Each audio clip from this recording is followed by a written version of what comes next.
প্রিয় ছাত্রছাত্রী, এর আগে আমরা সিনট্যাক্স করেছি।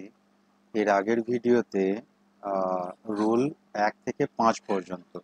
আজকে আমরা করব রুল 6 থেকে শুরু করব। তো যারা এর আগের ভিডিওগুলো দেখোনি, আমি তাদেরকে অনুরোধ করব যে তারা আগের ভিডিওগুলো দেখে নাও। তাহলে কি হবে, স্টেপ বাই স্টেপ দেখলে আমাদের ইংরাজি কিন্তু আরো সহজ হবে বুঝতে, এবং আমরা খুব তাড়াতাড়ি বুঝে নিতে পারবো। এই সিনট্যাক্সের অর্থ হচ্ছে বাক্য গঠন। এখানে রুল 1 থেকে 5 পর্যন্ত আমরা করেছি, এবং সেখানে বলা আছে যে বিভিন্ন রকম বাক্যে যে অক্সিলারি ভার্ব কেমন হবে, ভার্বের প্লুরাল ফর্ম বা ভার্বের সিঙ্গেল ফর্ম কখন হবে, যখন সাবজেক্ট সিঙ্গেল হবে তখন ভার্ব কি হবে। ওকে, তো এইগুলো বলা আছে। তো যাই হোক, আমি আর বেশি সময় অপব্যয় করব না ওগুলোতে, কারণ অলরেডি আমি আগের ভিডিওতে বলে দিয়েছি। আজকে আমরা রুল 6 থেকে শুরু করব। তো রুল 6-এ কি বলা আছে?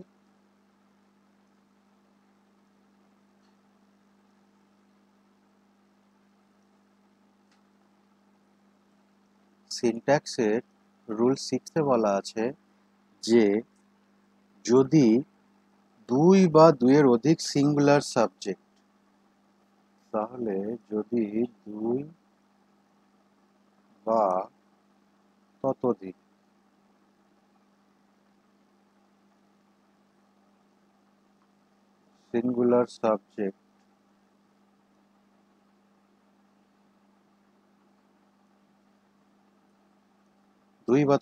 সিঙ্গুলার সাবজেক্ট যেগুলি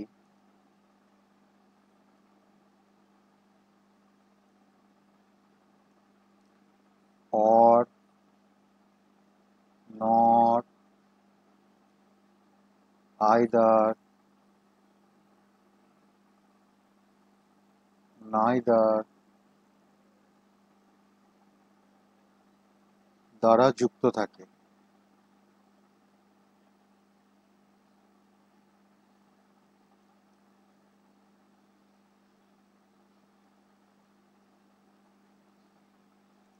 তখন কি হবে?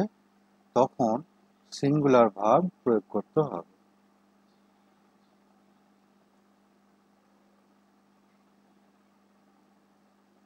সিঙ্গুলার ভার্ব হবে কেমন, আমি এটা শর্টে দিলাম তোমাদের বোঝানোর জন্য। এটা কিন্তু রিয়েল ডেফিনেশন না, জাস্ট রুল 6টা বোঝানোর জন্য। আমরা যদি কয়েকটা এক্সাম্পল দিই, তাহলে নিশ্চয়ই তোমরা বুঝতে পারবে। যেমন হচ্ছে যে either Ram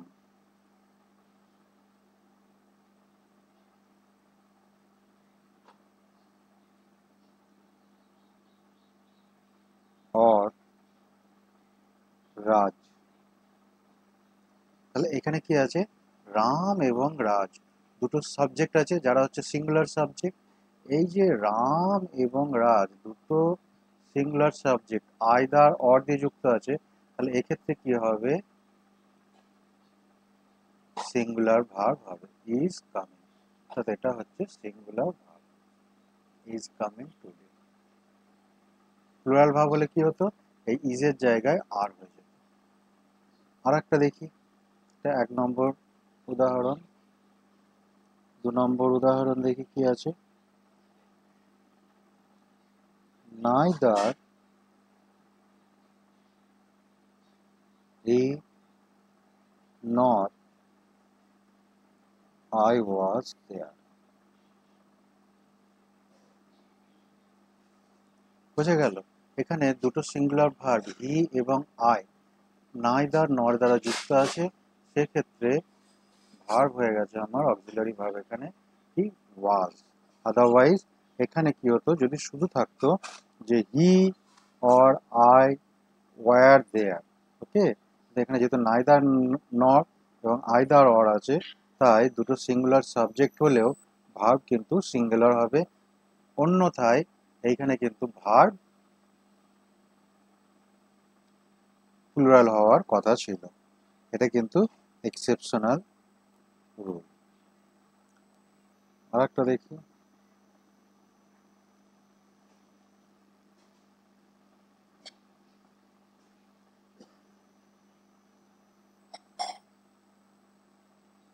boy or girl was present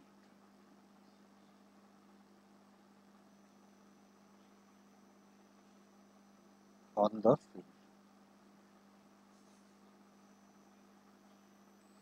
তাহলে এখানে কি আছে, বয় এবং গার্ল দুটো সিঙ্গুলার সাবজেক্ট একসঙ্গে মিলিত হয়ে তো প্লুরাল হওয়ার কথা ছিল, কিন্তু এখানে যেহেতু নো অ্যান্ড অর দুটো দ্বারা যুক্ত আছে, তাই এখানে কিন্তু ভার্ব হয়ে যাবে ওয়াজ প্রেজেন্ট, অর্থাৎ সিঙ্গুলার ভার্ব হবে। ওকে, এটা হচ্ছে রুল 6। নেক্সট আমরা চলে যাব রুল 7-এ। দেখি রুল 7-এ কি বলা আছে।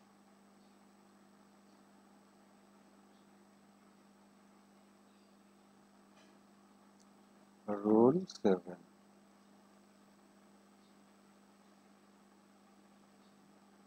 ইংলিশ কোথাও কোনো শব্দ নেই, জাস্ট আমাদেরকে নিয়মগুলো ভালো করে পড়তে হবে এবং উপস্থিত বুদ্ধি প্রয়োগ করে ওগুলোকে যখন আমরা এক্সারসাইজ করব বা যখন আমরা নিউজ পেপার পড়বো বা নিউজ শুনবো, তখন কিন্তু আমরা এগুলোকে বোঝার চেষ্টা করব, তাহলেই হবে। রুল 7 বলছে, যখন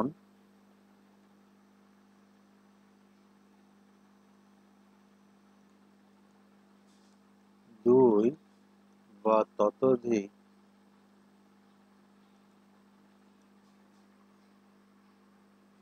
সাবজেক্ট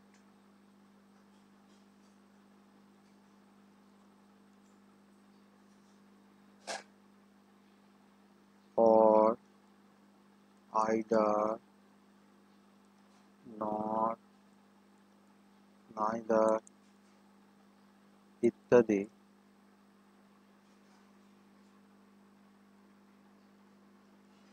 ইত্যাদি দ্বারা যুক্ত হয় এবং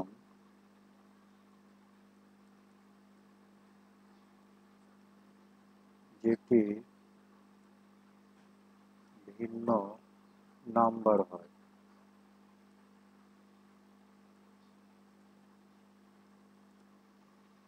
ওকে, তাহলে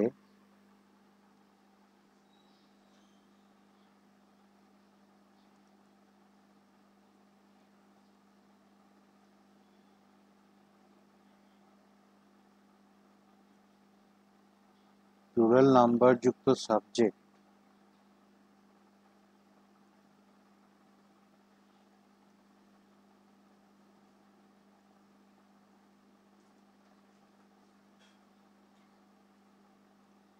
তাহলে প্লুরাল নাম্বার যুক্ত সাবজেক্টের সঙ্গে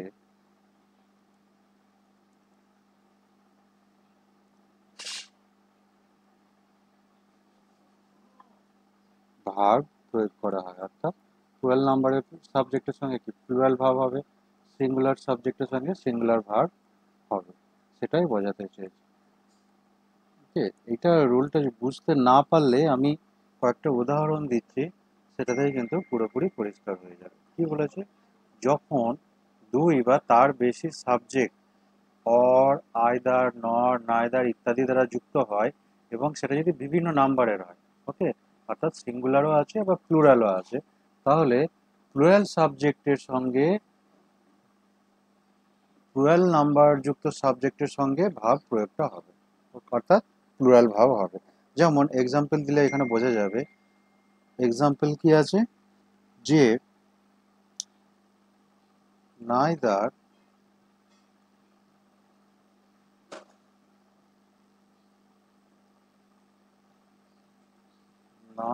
the teacher nor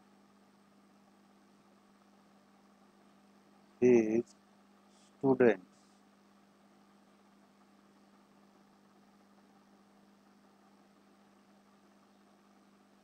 are present there.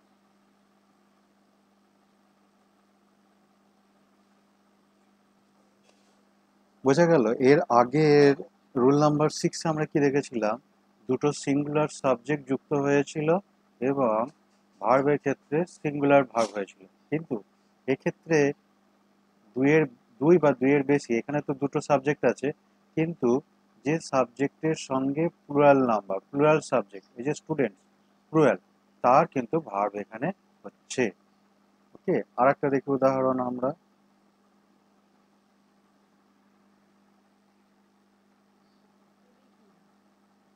Either Ram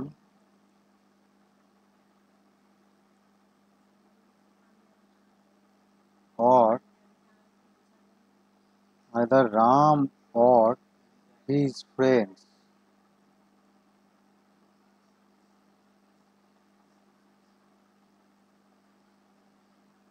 have broken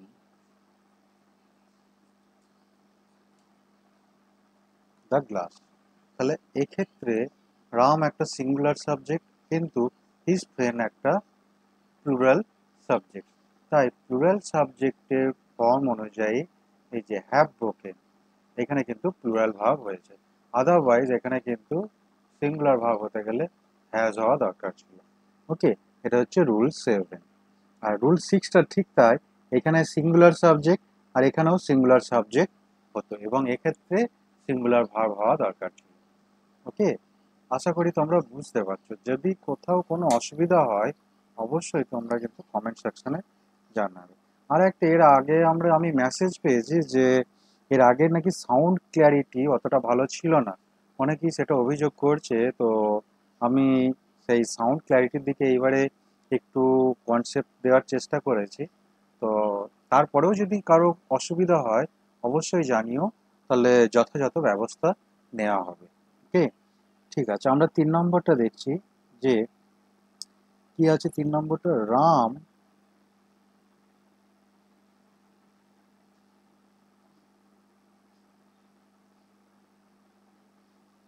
sorry Ram or his brothers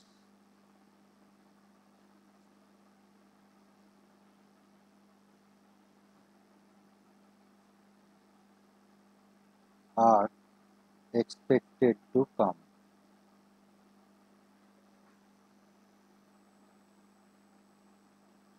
ওকে, এখানে এক্ষেত্রে রাম একটা সিঙ্গুলার সাবজেক্ট, আর হিজ ব্রাদার্স, ব্রাদার্স হচ্ছে প্লুরাল সাবজেক্ট। তাই এই প্লুরাল সাবজেক্টের সঙ্গে যুক্ত হয়ে ভাব কিন্তু প্লুরাল ভাব হয়েছে। এইবার রুল 6 অনুযায়ী এখানে কি হওয়া দরকার ছিল? রুল 6টা ঠিক এইভাবে হতো, Ram or his brother was expected to come। তাহলে বোঝা গেল, এটা হচ্ছে রুল 7 আর এটা হচ্ছে রুল 6। তাহলে রুল 6-এ কি আছে? দুটো সাবজেক্টই কিন্তু সিঙ্গুলার, কিন্তু রুল 7-এ হচ্ছে যে কোনো একটা সাবজেক্ট কিন্তু প্লুরাল সাবজেক্ট হতে হবে। ওকে, বোঝা গেল? তাহলে রুল 7 আমরা বুঝতে পেরেছি, রুল 6 বুঝতে পেরেছি। এরপরে আমরা চলে যাব রুল 8-এ। তারপর আমরা বেশ কিছু এক্সাম্পল করব, যেগুলো এক্সারসাইজ। ওকে, তো এই এক্সারসাইজ করলে আমাদের ব্যাপারটা আরো ক্লিয়ার হয়ে যাবে। তাহলে রুল 7 পর্যন্ত আমাদের হয়েছে, এরপরে আমরা করব রুল 8। তো এইরকম মোট টোটাল 30টা রুলস আছে। ভয় পেয়ে যাওয়ার কিছু নেই, আমরা একটা একটা করে যদি করি এবং নিয়মিত যদি প্র্যাকটিস করি তাহলে নিশ্চয়ই আমাদের ইংরাজিটাও খুব সহজ হয়ে যাবে। রুল 8-এ কি বলা আছে যে যদি সেই একই জিনিস, যে যদি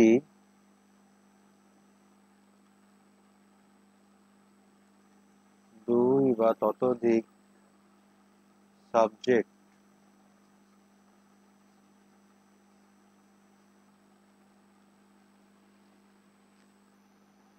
or not, either, neither ইত্যাদি দ্বারা যুক্ত থাকে,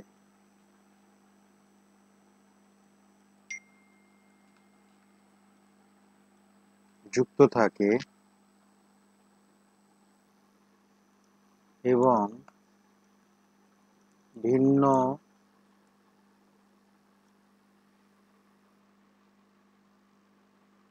পার্সন হয়,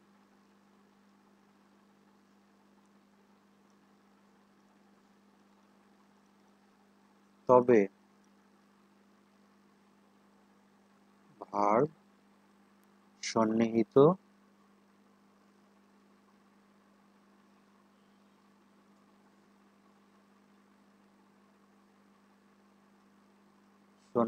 পার্সন অনুযায়ী হবে।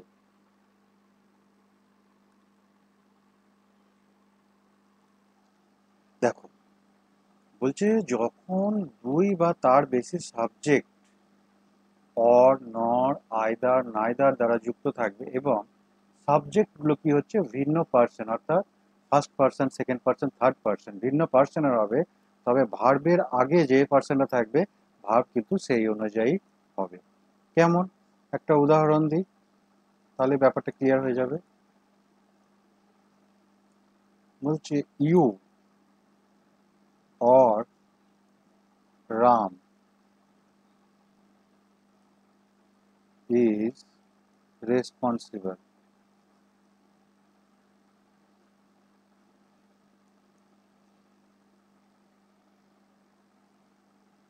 for it। তাহলে এক্ষেত্রে কি হচ্ছে, ইউ হচ্ছে সেকেন্ড পার্সন, রাম হচ্ছে থার্ড পার্সন। ওকে, তাহলে you second person, Ram third person, কিন্তু রামের সঙ্গে যেহেতু এই ভার্বটা বসবে তাই এই ভার্বও কিন্তু থার্ড পার্সন হবে।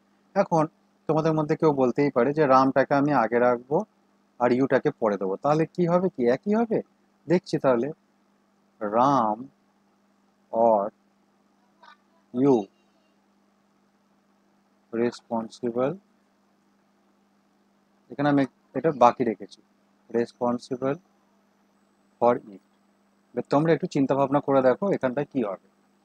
রাম, রাম কি থার্ড পার্সন, ইউ, ইউ কি সেকেন্ড পার্সন, তাহলে সেকেন্ড পার্সন থাকলে এখানে কি হবে, এখানে হবে আর, অর্থাৎ Ram or you are responsible for it. Okay, এটা কিন্তু আমাদের এই যে রুল অনুযায়ী কিন্তু এটা ঠিক, কিন্তু লেখার সময় কি করতে হয়, এটা থার্ড পার্সনটা সেসব পরে আমার অনেক নিয়ম আছে, সেগুলো আমি পরে আসবো। এখন আমি সিম্পল এই লজিকটা বুঝবো। ওকে, এই অনুযায়ী যে যে পার্সন থাকবে সেই পার্সন সেই সাবজেক্টের অনুযায়ী কিন্তু আমার এখানে ভার্বটা হবে। বোঝা গেল? এটা হচ্ছে রুল নাম্বার 8। রুল নাম্বার 6 কিন্তু একই ছিল, খালি এই রুল নাম্বার 6 ছিল খালি এই পার্সনের জায়গায় ছিল নাম্বার, অর্থাৎ সিঙ্গুলার নাম্বার না প্লুরাল নাম্বার, সেই অনুযায়ী আমার ভার্ব হয়েছিল। আর রুল 8 কি বলছে, পার্সন অনুযায়ী, অর্থাৎ ফার্স্ট পার্সন, সেকেন্ড পার্সন না থার্ড পার্সন, সেই অনুযায়ী হবে আমার ভার্ব। ওকে, তো চলো নেক্সট এবার আমরা, আচ্ছা আরেকটা এখানে আমি উদাহরণ দিই, তাহলে ব্যাপারটা আরো ক্লিয়ার হয়ে যাবে।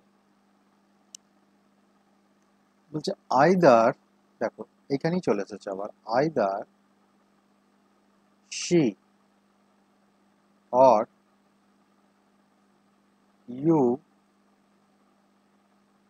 Have to do it. তাহলে দেখো এখানে কি আছে, শি হচ্ছে third person, you second person, তো সেকেন্ড পার্সনের পরে ইউ এর পরে যেহেতু হ্যাভ হবে তাই এখানে হ্যাভ হয়েছে। এখানে ইউ এর জায়গায় যদি আমি এখানে সি করতাম আর সি এর জায়গায় যদি আমি ইউ করতাম, তাহলে এখানে কি হতো, হ্যাভ এর জায়গায় হয়ে যেত হ্যাজ, অর্থাৎ you or she has to do it. আশা করি তোমরা বুঝতে পেরেছো। ওকে, এটা গেল রুল নাম্বার 8। এবার আমরা করব রুল নাম্বার 9। প্রত্যেকটা রুল কিন্তু একদম খুব মানে সেন্সিটিভ একটা ডিফারেন্স, কিন্তু খুব খুব কম। ওকে, আর খুব আমাকে মানে রেগুলার প্র্যাকটিসের মধ্যে থাকতে হবে। আমি যদি প্র্যাকটিস যদি না করি তাহলে কিন্তু আমার ভুলে যাওয়ার চান্স অনেক বেশি থাকবে। আচ্ছা, আমি তোমাদেরকে বলে দিই যে আমি যখন আহ, যেমন যেমন করে ক্লাসটা করাচ্ছি তোমরা কিন্তু সঙ্গে খাতা পেন নিয়ে বসবে এবং রুল লিখবে। লেখার পর ওটাকে বুঝবে, দরকার হলে ভিডিওটাকে পজ করে দেবে। আর যাদের মনে হচ্ছে যে না ভিডিওটা ভেরি স্লো, তারা ফাস্ট ফরওয়ার্ড করেও কিন্তু এটা শুনে নিতে পারো। ঠিক আছে? তো ভিডিওটা বারবার দেখবে, বারবার তোমরা প্র্যাকটিস করবে, তাতে করে কি হবে, ইংরাজিটা একদম সহজ মনে হবে। ওকে, দেখা যাবে প্রথম প্রথম হয়তো খুব একটা ডিফারেন্স মনে হবে না, কিন্তু তুমি একদিন দুদিন করতে করতে যখন 1 মাস প্র্যাকটিস করবে, প্র্যাকটিসের মধ্যে থাকবে, তখন কিন্তু নিজেরাই বুঝতে পারবে যে নিজেদের মধ্যে একটা কনফিডেন্স এসেছে, একটা পার্থক্য তৈরি হয়েছে। ওকে, এইবার আমরা আসছি রুল নাম্বার 9-এ। রুল নাম্বার 9 কি বলছে, বলছে যে যদি অ্যান্ড দ্বারা যুক্ত হয়, যদি অ্যান্ড দ্বারা যুক্ত হয়,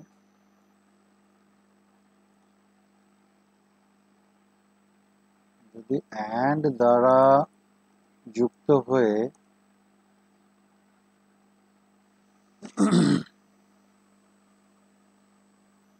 যদি অ্যান্ড দ্বারা যুক্ত হয়ে দুই বা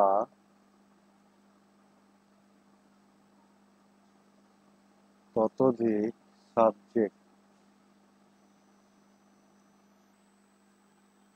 ভিন্ন ভিন্ন নাম্বার, ভিন্ন নাম্বার এবং পার্সন হয়,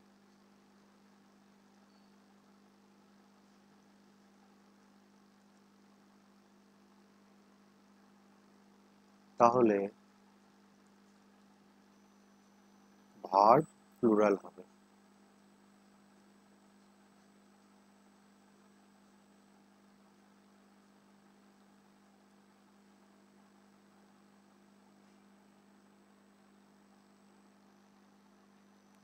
ওকে, আর যে সন্নিহিত যেটা থাকবে, যে সাবজেক্ট থাকবে, সেই পার্সন অনুযায়ী কিন্তু ভার্ব হবে। মানে পুরোপুরি পার্সনের ওপর ডিপেন্ড করছে। ভার্ব তো প্লুরাল হবেই, কিন্তু ভার্বেরও সিঙ্গুলার না প্লুরাল হবে সেটা ডিপেন্ড করছে যে পার্সনটা কোথায় আছে। যদি ফার্স্ট পার্সন থাকে তাহলে ফার্স্ট পার্সনের ভার্ব হবে, যদি সেকেন্ড পার্সন থাকে তাহলে সেকেন্ড পার্সনের ভার্ব হবে, যদি থার্ড পার্সন থাকে তাহলে কিন্তু থার্ড পার্সনের ভার্ব হবে। ওকে, কনফিউজ হওয়ার কিছু নেই, আমি এক্সাম্পল দিচ্ছি, তাহলেই ব্যাপারটা আরো ক্লিয়ার হয়ে যাবে। যেমন হি অ্যান্ড আই, তাহলে এখানে কি হলো, singular subject, singular subject are going. বুঝা গেল? তাহলে যেহেতু অ্যান্ড দ্বারা যুক্ত আছে, তাই এটা কিন্তু আর গোয়িং। আচ্ছা, এখানে এক্সেপশনাল কেসটাও আমি দেখিয়ে দিচ্ছি যে এর আগের কেসগুলোতে কি ছিল। আগে এই অ্যান্ড এর জায়গায় যদি অর থাকতো তাহলে কি হতো, he or I am going. তাহলে এখানে পার্থক্য কে করে দিচ্ছে, এখানে অ্যান্ড করে দিচ্ছে, আর এক্ষেত্রে করছে or.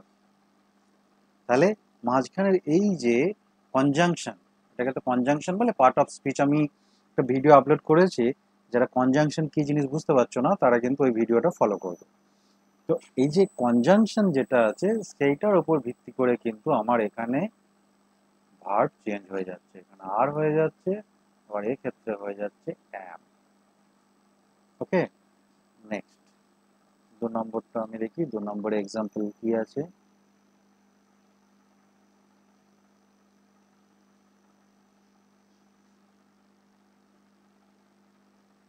You and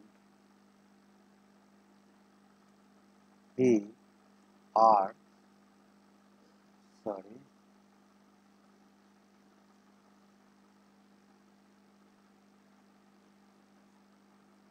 good friend।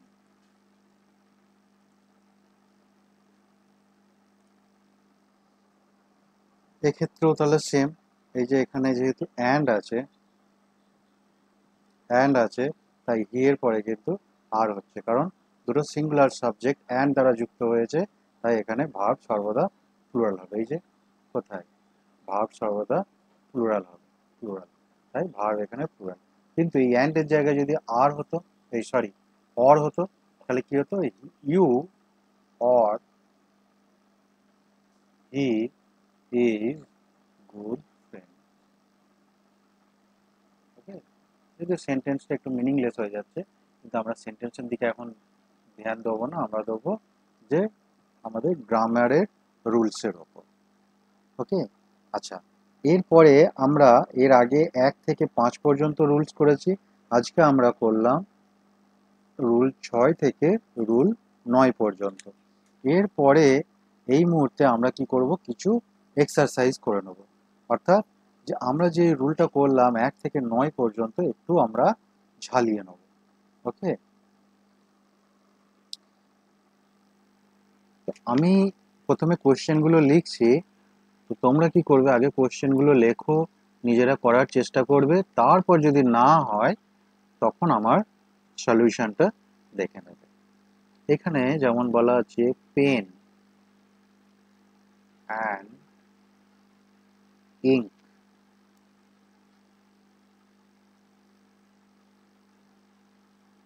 R my first requirement.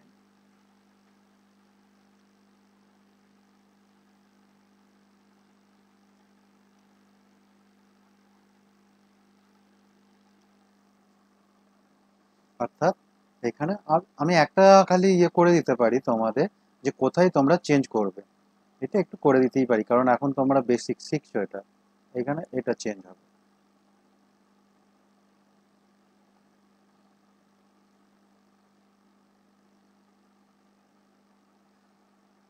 2 নম্বর হচ্ছে the crown and glory of life have departed. এখানে এটা চেঞ্জ হতেও পারে, নাও হতে পারে, যদি ঠিক থাকে তাহলে চেঞ্জ করতে হবে না, আর যদি মনে হয় যে ঠিক নেই তাহলে চেঞ্জ হয়ে কি বসবে সেটা তোমরা দেখে নেবে। প্রথম দুটো আমি একটু হিন্টস দিয়ে দিয়েছি, আমি আর এখন হিন্টস দেবো না, তোমরা নিজে থেকে বিচার করে দেখো যে কোনটা চেঞ্জ হবে। রাইস অ্যান্ড ফিশ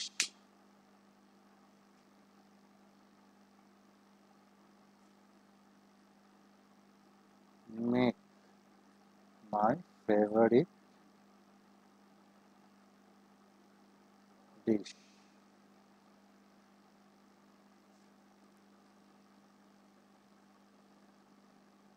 এটা আমি বলবো না যে কোথায় চেঞ্জ হবে, তোমরা নিজেদের মতো করে বুঝে নাও।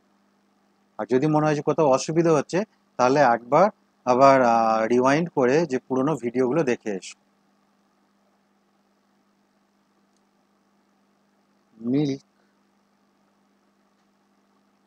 And honey,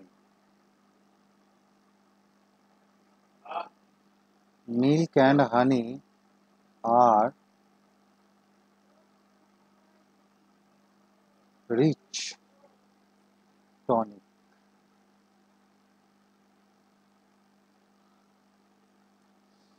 Milk and honey are rich tonic.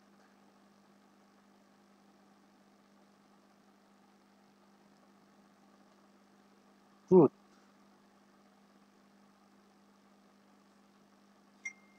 and honesty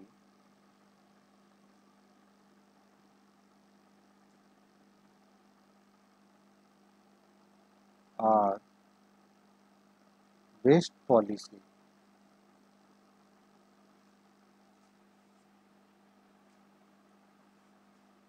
for success in business.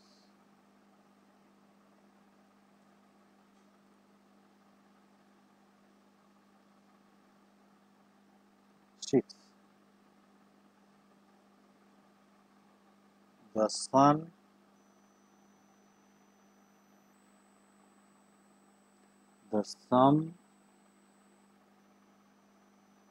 and substance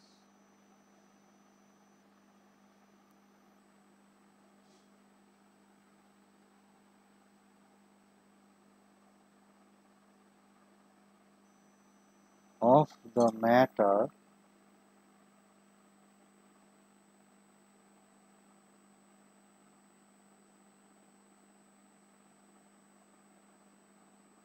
are that his policy is bad.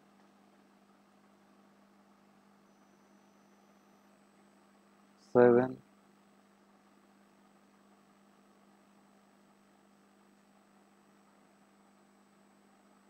Bread and water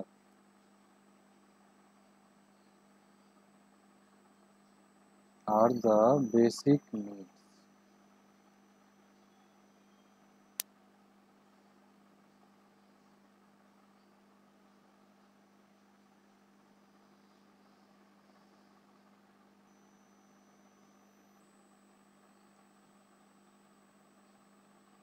The long,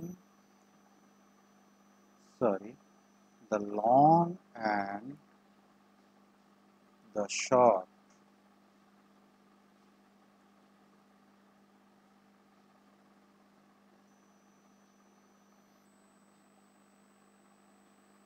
the long and the short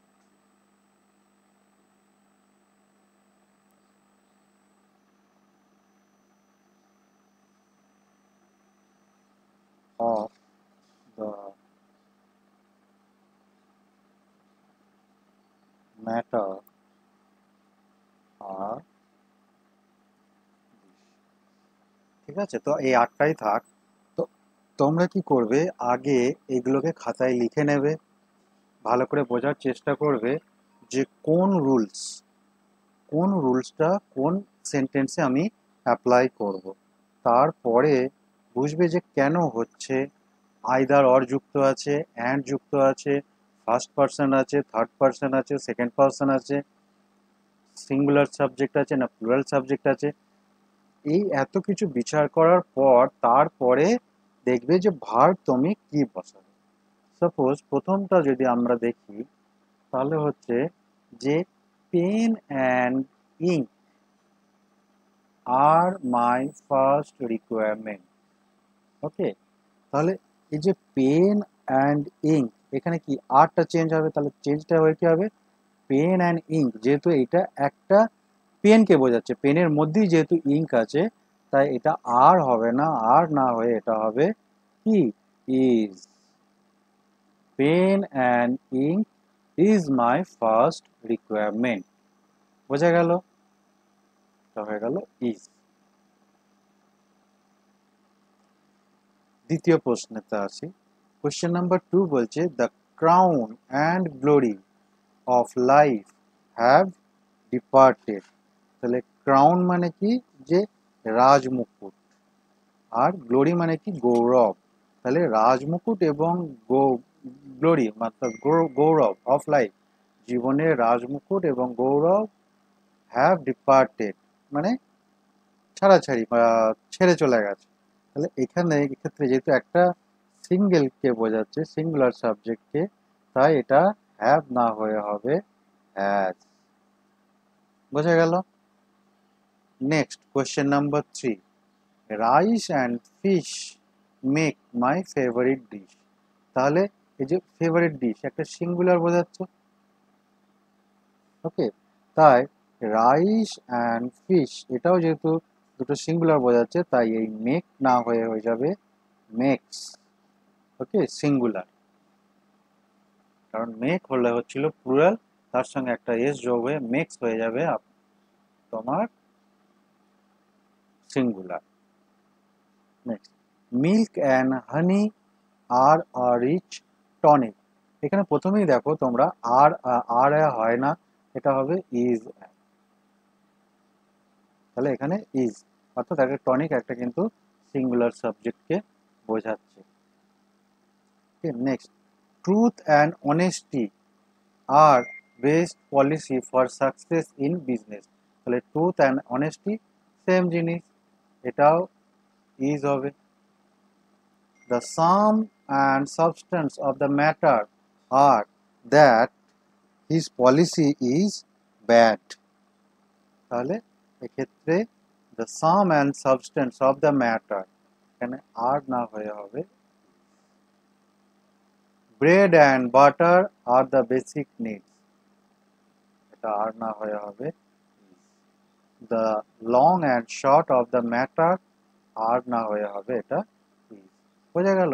তো যাই হোক, প্রথম 4টে পর্যন্ত আমি slow ছিলাম, বাকি এই 5 থেকে 8 পর্যন্ত আমি একটু ফাস্ট হয়ে গেছি, কারণ একই জিনিস বারবার রিপিট করার কোনো মানে হয় না।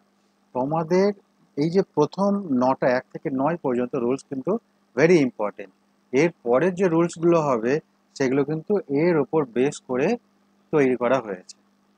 তো এই জিনিসগুলো যদি 1 থেকে 9 পর্যন্ত যদি রুলস যদি ক্লিয়ার না থাকে, পরবর্তীতে কিন্তু অসুবিধা হওয়ার চান্স খুব বেশি। তাই আমি তোমাদেরকে বলবো যে বারবার ভিডিওগুলো দেখে তোমরা নিজেরা প্র্যাকটিস করো, আর যদি কোথাও কোনো অসুবিধা হয় আমাকে জানিও, নিশ্চয়ই আমি সেটাকে সলভ করার চেষ্টা করব। যেমনটি এর আগে বলেছিল যে সাউন্ডের প্রবলেম হচ্ছে, এবার আমি সাউন্ডটাকে চেক করেছি, তো আশা করি তোমাদের আর কোনো প্রবলেম থাকবে না অ্যাবাউট সাউন্ড। ওকে, তো এরকম আস্তে আস্তে আস্তে আস্তে আমরা যখন অনেক গভীরে চলে যাব, দেখবে যে ইংরেজি সাবজেক্ট বলে কিন্তু আহামরি শক্ত কিচ্ছু না, খুবই জলের মতো সোজা। ওকে, চলো আজকে এই পর্যন্তই থাক। তোমরা সবাই ভালো থেকো, ভালোভাবে পড়াশোনা করো। ওকে, আবার পরের ভিডিওতে দেখা হবে।